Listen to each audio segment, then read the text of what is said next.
और उस सिंडिकेट वो बहुत ताकतवर है, रसूखदार लोगों तक पहुंचा। सरकार अक्षम है, कॉम्प्रोमाइज्ड है। मतलब आप कल्पना करके देखिए, रोंगटे सी हट जाते, कहां ले आए हैं। और ये बार बार की छवियां, बार बार।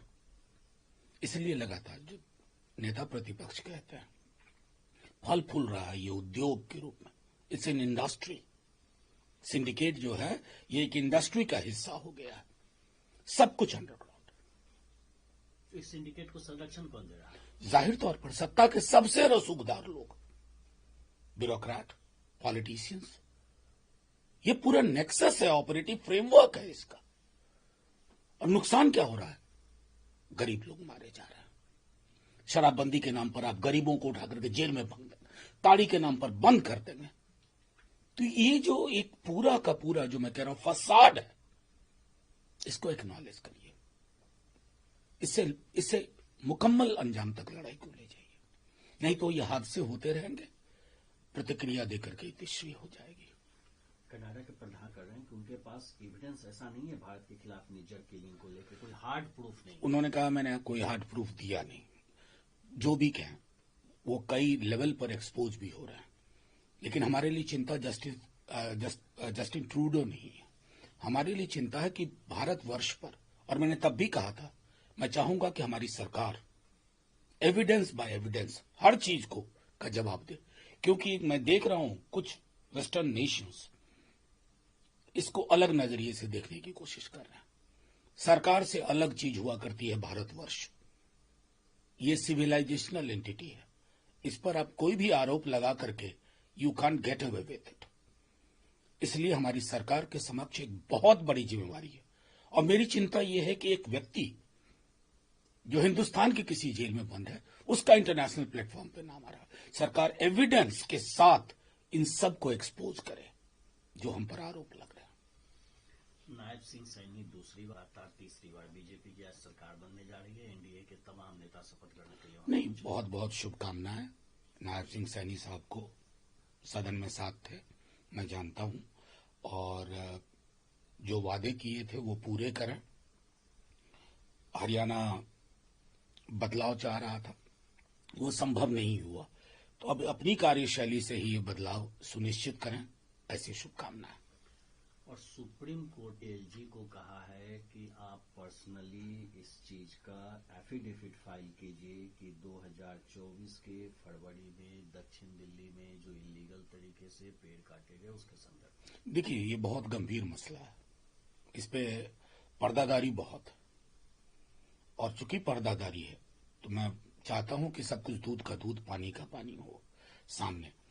क्योंकि दिल्ली में जो चुनी हुई सरकार है वो तो काम करने आप उसे देते नहीं है, बल्कि एक कानून ले आए कि सरकार का मतलब है जी, तो जाहिर है आपकी जिम्मेवारी बनती है। और उत्तर पर ट्विटर पे पोस्ट आता है प्रियंका गांधी के संदर्भ में कि वो बूढ़ी हो गई है, और इसके बाद कांग्रेस की प्रतिक्रिया आरोप प्रत्यारोप। नहीं, देखिए, आरोप प्रत्यारोप नहीं। आप ये मुझको बताएं, कभी आप लोगों ने भी ये सोचा था कि आपको इस तरह के बयानों पर प्रतिक्रिया लेनी पड़ेगी? ये इस देश का दुर्भाग्य है। क्या बना के रख दिया हमने इस देश को? विमर्श को हम कहां लेके चले गए? इस गिरते हुए विमर्श पर अगर सबने चिंता नहीं की, सब इसकी जद में आएंगे, हमारी जुबान ही ऐसी हो जाएगी, हम इसके अलावा कुछ बोल ही नहीं पाएंगे। तो इसके लिए ये किसी political party A B C का मसला नहीं है, ये हमारी डेमोक्रेसी के स्वास्थ्य का मसला है। बीमार सी हो गई है हमारी जमहूरियत, और इस बीमार जमहूरियत को ठीक करने का काम हम सबका है। अन्यथा जिस तरह के बयान, मंत्री हैं भाई, शर्म आनी चाहिए, क्या बोल रहे हैं आप? उमर अब्दुल्ला के शपथ ग्रहण इनकम्प्लीट फील कर रहे हैं, खासकर स्टेटहुड को लेकर। नहीं, देखिए, स्टेटहुड का मसला ऐसा है कि मैंने सदन के अंदर देखा, प्रधानमंत्री जी ने कहा था कि स्टेटहुड बहाल किया जाएगा। व्हाई इज द डिले क्यों हो रहा है? ये आधा अधूरा अब वहां के लोगों ने मैंडेट दिया है, रिस्टोर स्टेटहुड, वो वहां की जायज मांग है, ये अच्छा नहीं लगता है। बदरुद्दीन अजमल कह रहे हैं कि उसके आसपास का एरिया, पसंत बिहार से लेकर एयरपोर्ट तक सब वक्फ की जमीन। अब देखिए, ये सारी चीजें एग्जामिन करने की चीज होती हैं, एविडेंस की चीजें होती हैं, और अतिरेक के बयान, अभी वक्फ को लेकर के बहस चल रही है। हमारी पार्टी ने भी, राष्ट्रीय जनता दल के तमाम सांसदों ने, जो हमारे नेता प्रतिपक्ष की जो मनोभावना थी कि ये विषय बिंदुवार ढंग से हम वहां सामने लाए, तो हम सबको उसका इंतजार करना चाहिए कि उसका मसौदा क्या तैयार होता है, उसी के बाद ये बयान और प्रतिक्रियाएं उनके लिए कोई स्पेस और होगा। उत्तराखंड सरकार का गाइडलाइन आया है थूक जिहाद को लेकर। ये क्या, मतलब मुझे शर्म आती है कि कहाँ लेके। अभी कल मैं मीडिया में देख रहा था कि गाजियाबाद का कोई एक चर्चा चल रहा, मतलब आपकी मौलिक चीजों पर आप बात नहीं कर रहे हैं। अरे आपके पास एग्जिस्टिंग फ्रेमवर्क है कंटामिनेशन को लेके, मिलावट को लेकर के।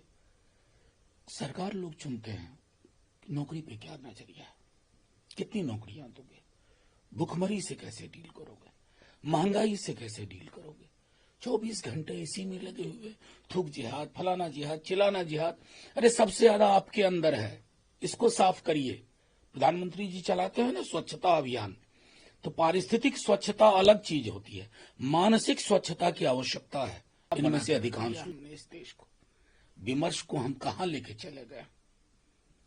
इस गिरते हुए विमर्श पर अगर सबने चिंता नहीं की, सब इसकी जद में आएंगे, हमारी जुबानी ऐसी हो जाएगी, हम इसके अलावा कुछ बोल ही नहीं पाएंगे। तो इसके लिए ये किसी political party A B C का मसला नहीं है, ये हमारी डेमोक्रेसी के स्वास्थ्य का मसला है। बीमार सी हो गई है हमारी जमहूरियत, और इस बीमार जमहूरियत को ठीक करने का काम हम सबका है। अन्यथा जिस तरह के बयान, मंत्री हैं भाई, शर्म आनी चाहिए, क्या बोल रहे हैं आप। उमर अब्दुल्ला के शपथ ग्रहण इनकम्प्लीट फील कर रहे हैं, खासकर स्टेटहुड को लेकर। नहीं, देखिए स्टेटहुड का मसला ऐसा है कि मैंने सदन के अंदर देखा, प्रधानमंत्री जी ने कहा था कि स्टेटहुड बहाल किया जाएगा। Why is the delay, delay क्यों हो रहा है? ये आधा अधूरा, अब वहां के लोगों ने मैंडेट दिया है, रिस्टोर स्टेटहुड, वो वहां की जायज मांग है, ये अच्छा नहीं लगता है।